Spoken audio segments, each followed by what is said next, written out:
नमस्कार प्रिय भक्तगणों, स्वागत है शिव कथा यूट्यूब चैनल पर। आज हम आपको भगवान शंकर की बड़ी ही अद्भुत कहानी सुनाने जा रहे हैं।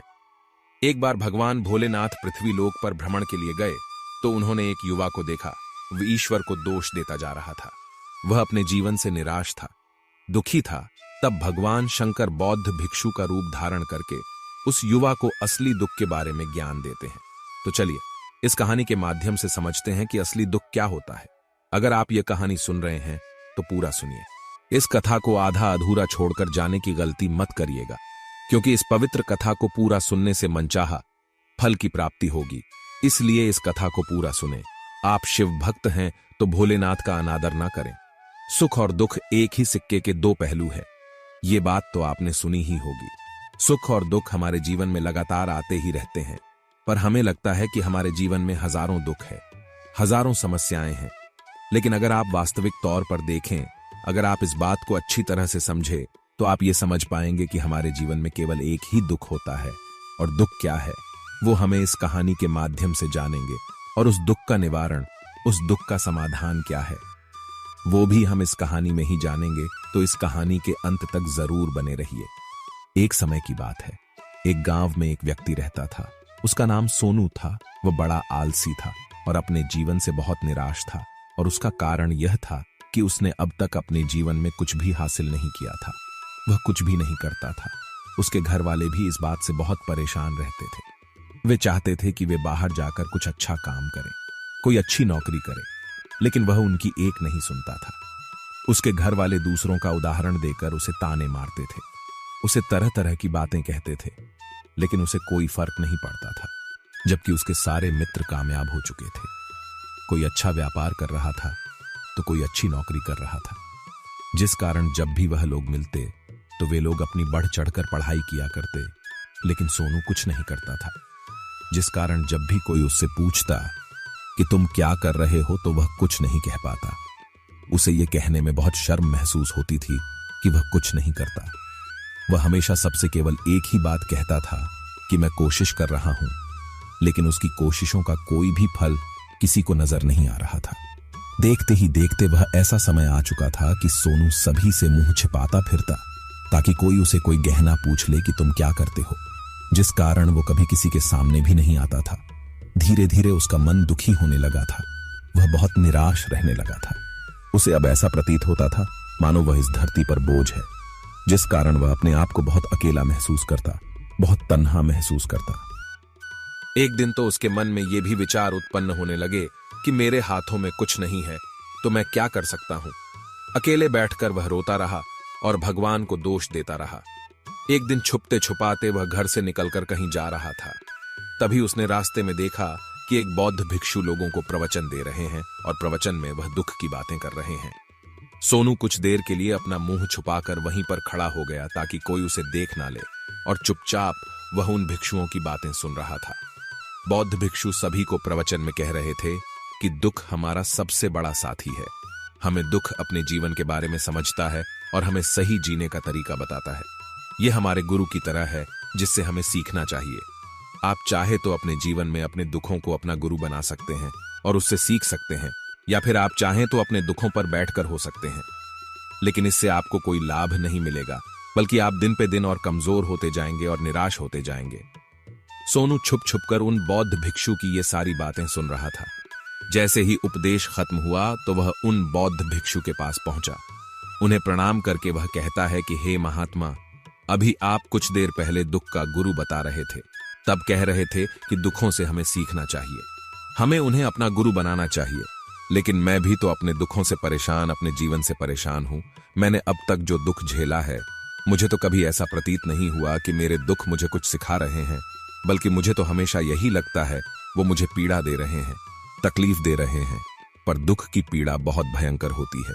ऐसा लगता है अब इसके बाद हमारा जीवन समाप्त हो जाएगा, इसके बाद हमें कुछ नहीं मिलने वाला, और यहां तक कि हमें मृत्यु भी उसके सामने कम लगती है।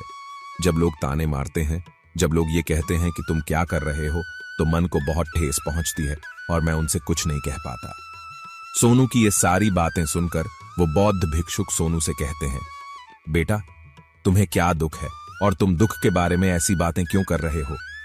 सोनू ने अपने ऊपर बीते हुए सारी बातें उन बौद्ध भिक्षुओं को बता दी और कहने लगा, हे महात्मा, क्या आपके पास मेरे दुख का कोई समाधान है?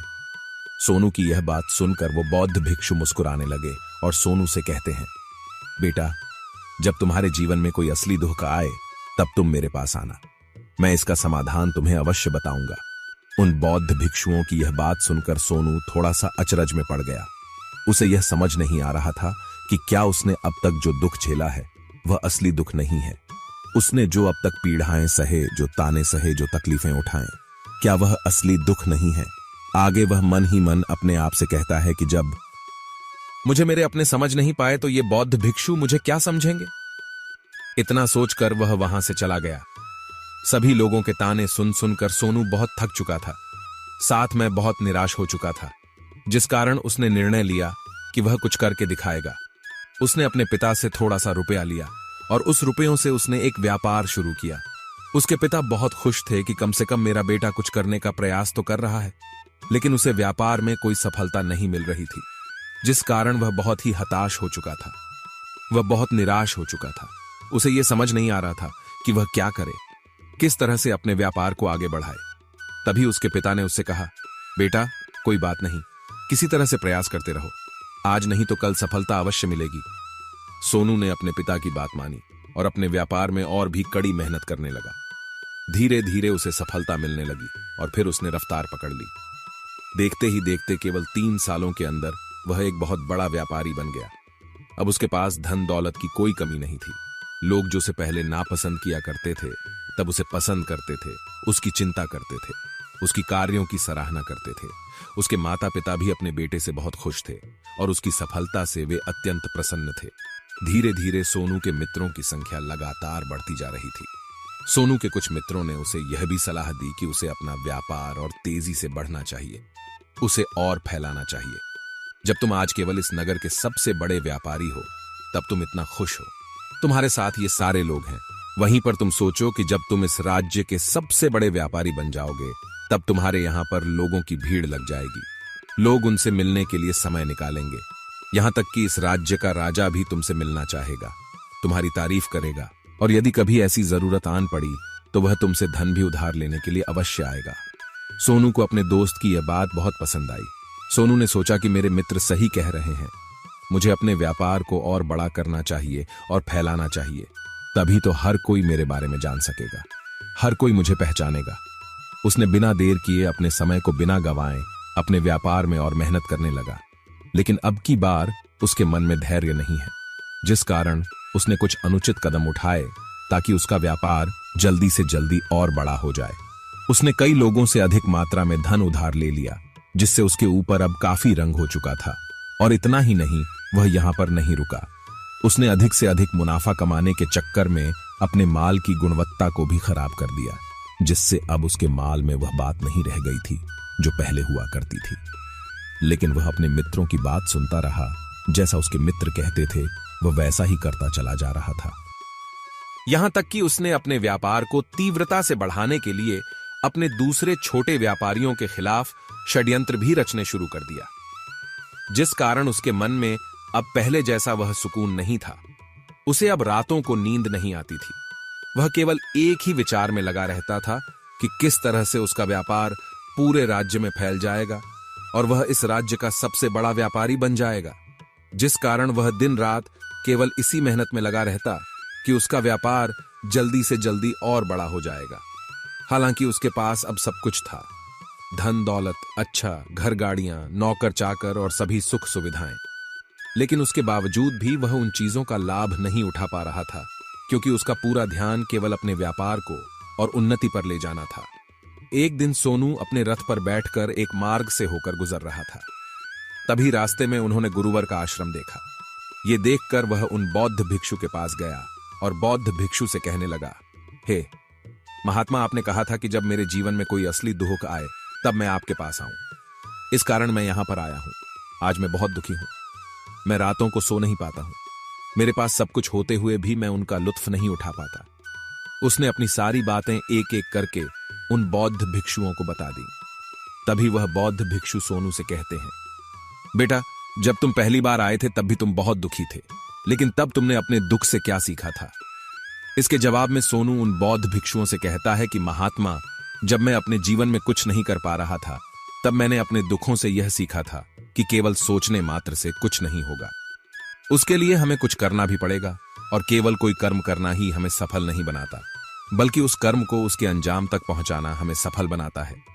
फिर चाहे रास्ता कैसा भी हो, फिर चाहे परिस्थितियां कैसी भी क्यों ना हो, चाहे कितनी ही बाधाएं आपके रास्ते में क्यों ना आ जाए, चाहे ऐसा क्यों ना लगने लगे कि अब आपके जीवन में कुछ नहीं बचा और आप कुछ नहीं कर सकते, तब भी हौसला बनाए रखो, उम्मीद न छोड़ें और अपने कार्यों पर डटे रहें। यह सोचकर कि जब तक मैं अपने कार्य को सफल नहीं कर लेता, जब तक मैं अपने लक्ष्य तक नहीं पहुंच जाता, तब तक मैं इस कार्य को करता रहूंगा। मैं इस कार्य में अवश्य सफल होकर ही रहूंगा, जबकि बाकी लोग केवल सफल लोगों को महत्व देते हैं, उनके कर्मों को नहीं। सोनू की ये सारी बातें सुनकर जब बौद्ध भिक्षु मुस्कुराने लगे और सोनू से कहते, बेटा, जब तुम्हारे जीवन में असली धोखा आए तब तुम मेरे पास आना, मैं तुम्हारी समस्या का समाधान अवश्य करूंगा। इतना कहकर वह बौद्ध भिक्षु वहां से उठकर चले गए। सोनू एक बार फिर से उनकी ये बातें सुनकर आश्चर्यचकित रह गया। उसे अब ये समझ नहीं आ रहा था कि क्या उसने जो दुख देखा है, उससे जो तकलीफ है, आप तक सही है, क्या वह असली दुख नहीं है?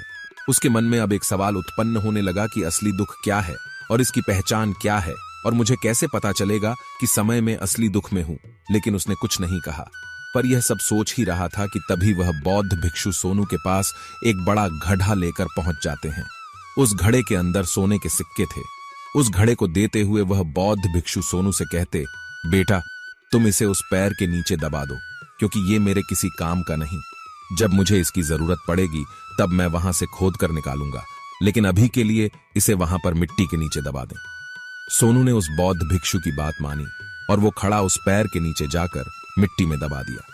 इतना करके वह गुरुवार को प्रणाम करता है और वहां से वापस अपने घर की ओर लौट जाता है। धीरे धीरे समय बीतता गया। समय के साथ साथ सोनू व्यापार में और भी ज्यादा उन्नति कर चुका था, लेकिन माल की गुणवत्ता अच्छी न होने के कारण अब उसके व्यापार में घाटा होने लगा, और धीरे धीरे ऐसा समय आया कि उसका व्यापार पूरी तरह से चौपट हो गया। अब उसके पास कुछ नहीं बचा था, बल्कि उसने जो कर्जे लिए थे वह कर्जे भी अब उसे चुकाने थे। लेकिन वह तो यह सोचकर निश्चित था कि उसने जो कुछ भी कर्जा लिया है वह कार्ड से उसने अपने मित्रों से लिए है, जिस कारण वह उन्हें लौटाने में थोड़ी देर अवश्य कर सकता है। वह तो यह सोच रहा था कि उसके मित्र उसका बुरे समय पर साथ देंगे, लेकिन सबसे पहले उसके मित्र ही उसे अपना कर्ज वापस लौटाने की मांग करने लगे। तब सोनू को एहसास हुआ कि कोई भी अपना नहीं है। उसने अपने मित्रों से उस कर्ज को लौटाने के लिए थोड़ी सी मोहलत मांगी, लेकिन सोनू के किसी भी मित्र ने उसे कर्ज लौटाने के लिए वह मोहलत नहीं दी, बल्कि वे लोग उसे जान से मारने की धमकी देने लगे। अपने मित्रों के मुंह से यह सब सुनकर सोनू बहुत ही आश्चर्यचकित रह गया। वह जो कुछ सोच रहा था सब कुछ उल्टा पड़ गया। जिस व्यापार के चलते उसके इतने मित्र बने थे, इतने शुभ चिंतक बने थे, वे सब उससे दूर जाने लगे थे। हर कोई उससे पीछा छुड़ाना चाहता था, कोई भी उसका साथ नहीं देना चाहता था। धीरे धीरे उसके सारे संपत्ति नीलाम हो गई। अब उसके पास कुछ नहीं बचा था। वह सड़क पर आ चुका था। उसने हार मानकर अपने माता पिता से कहा, पिताजी, मेरी मदद कीजिए, मेरे ऊपर बहुत ऋण है, मुझे उसे लौटाना है, कृपया करके मुझे थोड़ा सा धन दे दीजिए। इस पर सोनू के पिता ने सोनू से कहा, बेटा, मेरे पास तो ले देकर बस यही एक छोटा सा घर है। अगर यह अभी मैं तुम्हें दे दूं, यदि मैं इसे भी बेच दूं, तो मैं और तुम्हारी मां कहां रहेंगे? हमें भी दर दर की ठोकरें खानी पड़ेगी, हमें भी सड़कों पर भीख मांगनी पड़ेगी। ले देकर अब हमारे पास केवल यही संपत्ति बची है, इसलिए मैं तुमसे क्षमा मांगता हूं। अपने माता पिता के मुख से यह सुनकर सोनू चुपचाप वहां से चला गया, पर मन ही मन सोच रहा था कि अब मेरे पास कुछ नहीं बचा। जो था वह तो सब लुट गया, बर्बाद हो गया। अब मैं जीकर क्या करूंगा? अब मेरे पास केवल एक ही रास्ता है जिससे मैं अपने कर्जदारों से अपना पीछा छुड़ा सकता हूं। यह सोचता हुआ वह एक ऊंची पहाड़ी की ओर पहुंचा। वह पहाड़ी पर चढ़ता ही जा रहा था कि तभी उसे याद आया कि उन बौद्ध भिक्षु ने कहा था कि जब तुम पर असली दुखा आए तभी तुम मेरे पास आना, मैं तुम्हारी समस्या का समाधान अवश्य करूंगा। यह सोचकर सोनू के मन में एक बार फिर उम्मीद की वह लहर दौड़ पड़ी। सोनू तुरंत दौड़ता हुआ उस बौद्ध भिक्षु के पास पहुंचा और सोनू ने उन्हें प्रणाम करके अपने ऊपर बीती हुई हर एक बात उन्हें बता दी और कहने लगा कि हे महात्मा, आपने कहा था कि जब मेरे ऊपर असली जो खाएगा तब आप उसका समाधान अवश्य करेंगे। तब वह बौद्ध भिक्षु सोनू की इस बात को सुनकर मुस्कुराने लगे और कहते हैं, बेटा कहाँ है असली दुख? जब तुम्हारे में असली दुख आएगा तो मैं उसका समाधान अवश्य करूंगा। उन बौद्ध भिक्षु के मुख से यह सुनकर सोनू के सब्र का बांध टूट गया और सोनू ने उन बौद्ध भिक्षुओं से कहा, हे महात्मा, आखिरी असली दुख क्या होता है? क्या मैंने आज तक जो भी दुख झेला है, जो भी तकलीफें आज तक मैंने सही हैं, क्या यह दुख नहीं है? क्या इसे दुख नहीं कहते? तभी वह बौद्ध भिक्षु सोनू से कहते हैं, बेटा पहले तुम मुझे ये बताओ कि तुमने अपने दुख से क्या सीखा है।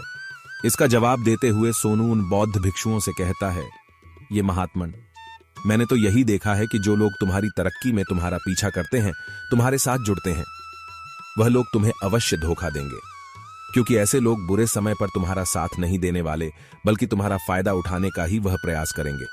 इसीलिए ऐसे लोगों पर भरोसा न करें, बल्कि जो लोग तुम्हारी असफलता के समय पर, तुम्हारे बुरे समय पर तुम्हारे साथ खड़े हैं, वही तुम्हारे असली मित्र हैं और वही तुम्हारे साथ रहते हैं। और ऐसे लोग तुम्हें बहुत कम मिलते हैं, और जिन्हें भी ऐसे लोग मिलते हैं उन्हें हमेशा उनकी कद्र करनी चाहिए। आगे सोनू उन बौद्ध भिक्षु से कहता है कि जब तुम कोई कार्य कर रहे हो तो उसे पूरी ईमानदारी से करो, धैर्य रखो, लालच न करो और अपने लक्ष्य तक पहुंचने के लिए किसी के लिए भी कोई षड्यंत्र रचे, क्योंकि ऐसा करने से तुम्हारे साथ ही बुरा होगा और तुम हमेशा नुकसान में रहोगे।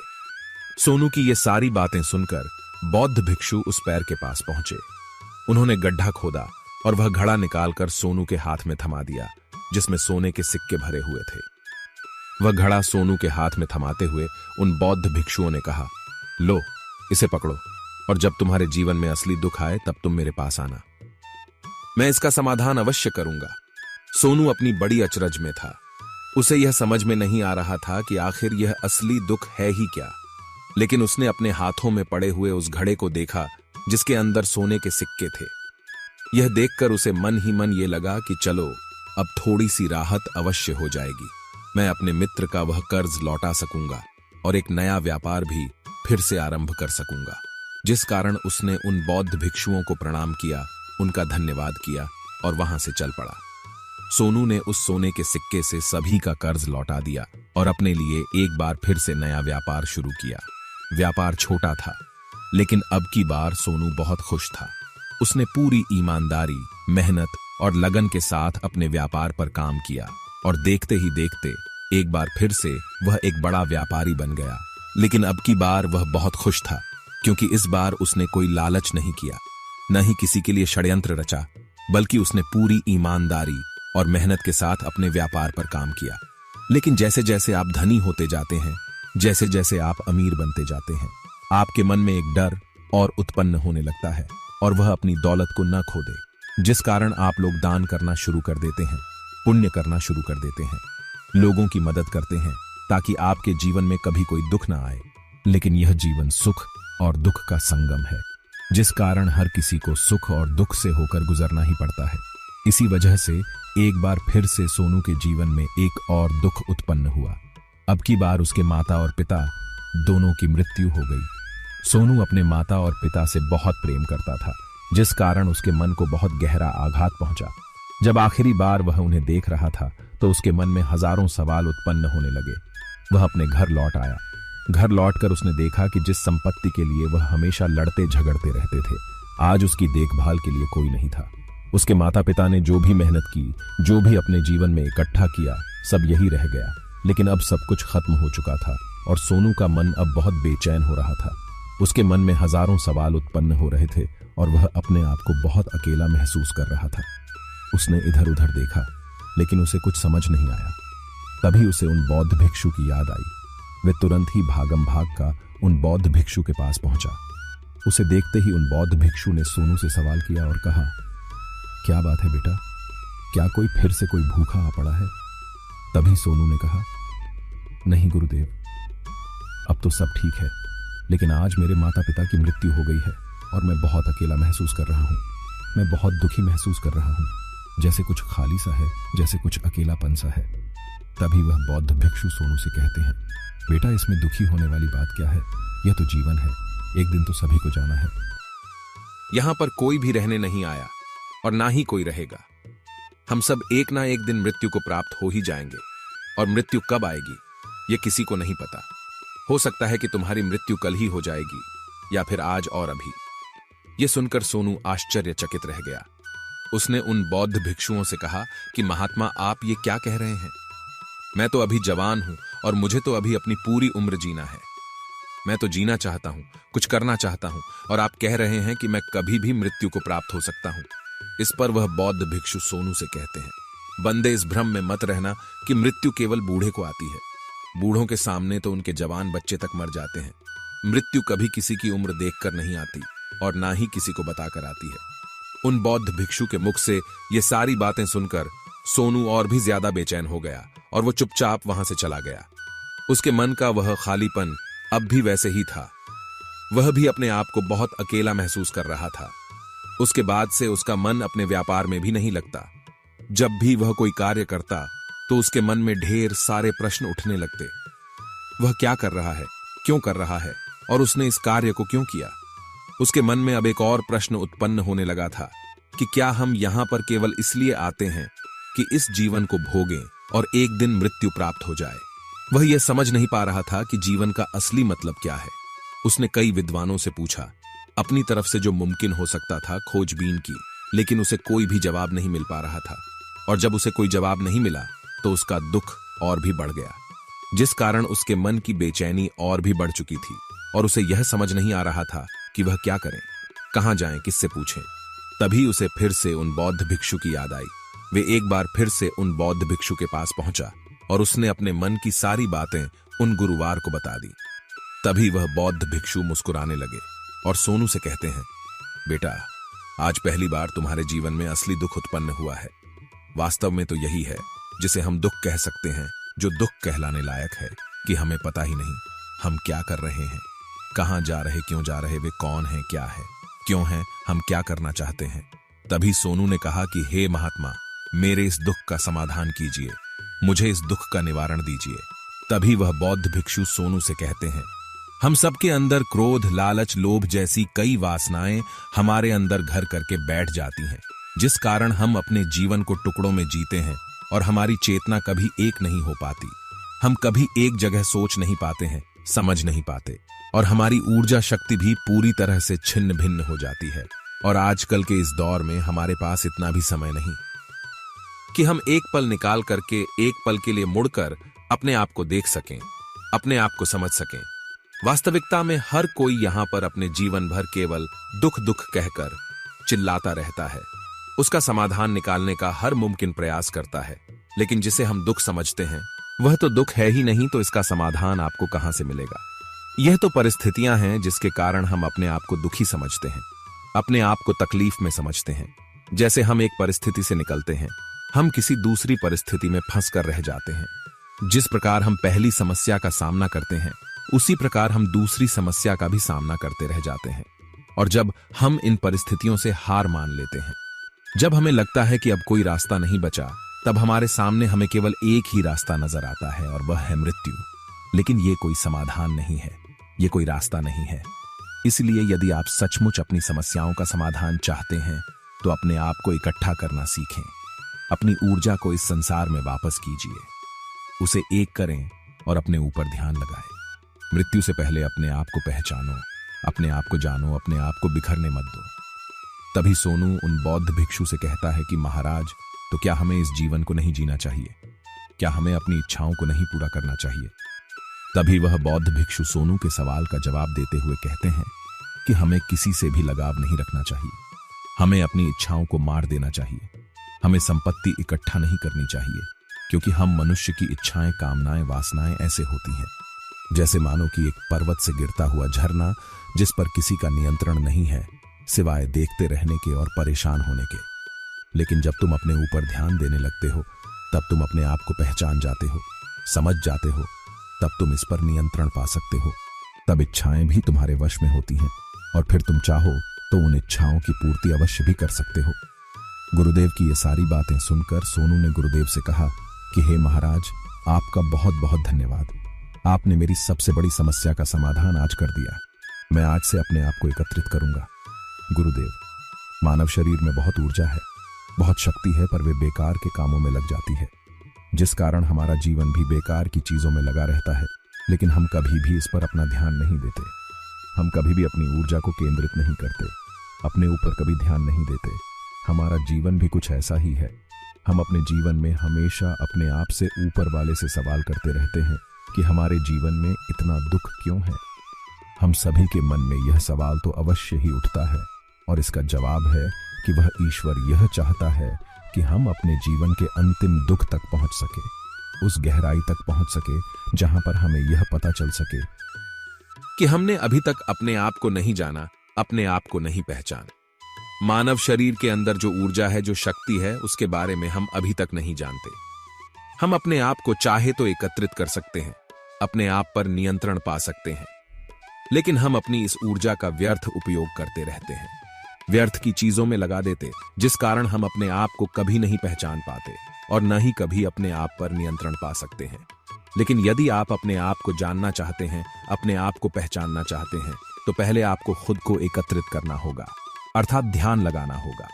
ध्यान से ही आप अपने दुखों की, उन समस्याओं का समाधान निकाल सकते हैं, और तभी आप अपने आप को पहचान सकते हैं, जान सकते हैं और अपने जीवन के हर दुखों का समाधान भी कर सकते हैं। इस वीडियो को बोलते समय कोई त्रुटि हो तो मैं क्षमा चाहता हूं।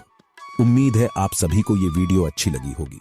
अगर आप शिव के सच्चे भक्त हैं तो चैनल को सब्सक्राइबर, वीडियो को लाइक करके कमेंट में हर हर महादेव लिख दीजिए।